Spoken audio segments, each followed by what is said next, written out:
Oh, mamen! Siyempre, it's Friday today. Ano pa nga ba? Siyempre, sabi ko naman sa inyo, hindi ako titiwalag sa munggugang. Iniiba-iba ko lang yung version. Pero ngayon, ibabalik ko yung paborito kong pata munggo or yung pork knuckles na munggo.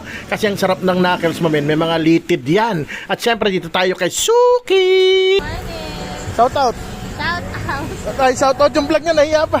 Hindi ko sama. So yan, dito nga tayo bumili ng mga gulay-gulay na kailangan natin sa ating munggo ni Mamen na simple pero rapsa. At syempre nag-tiktok pa kami ni Suki dyan. Ayan na Mamen, oh. At syempre pagkatapos, rekta luto na tayo. Lumakalutuin pa ng iba.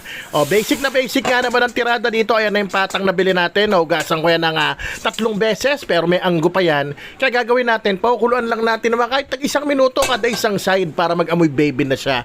Tapos i-discard nyo yung pinagkuluan nyo. Huwag kang mag-alala, hindi mawala ng lasa yan. At medyo hugasan mo lang yung pata mo at i-drain mo. At ito same pan o same tulyasi, mag-isa lang tayo ng sibuyas at bawang, mamen.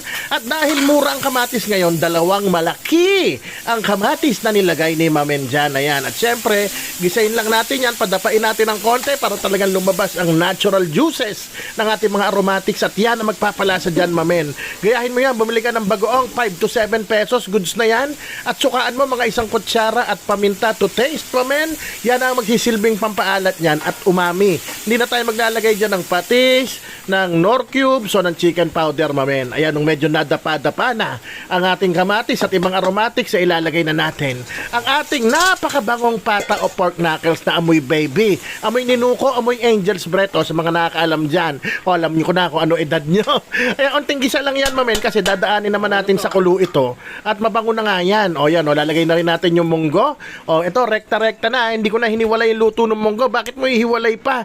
Parehas matagal maluto yan, yung pork tsaka yung munggo. Kaya naman papakuluan ko yan ng mga 1, 2 o 1 oras. Bahala ka na. O may nangapoy lang. O shortcutting ko na, mamen. Binabalik-balikan ko na lang para haluin. After 1 hour, malambot na siya, mamen. At na-reduce ko na yung kanyang sabaw.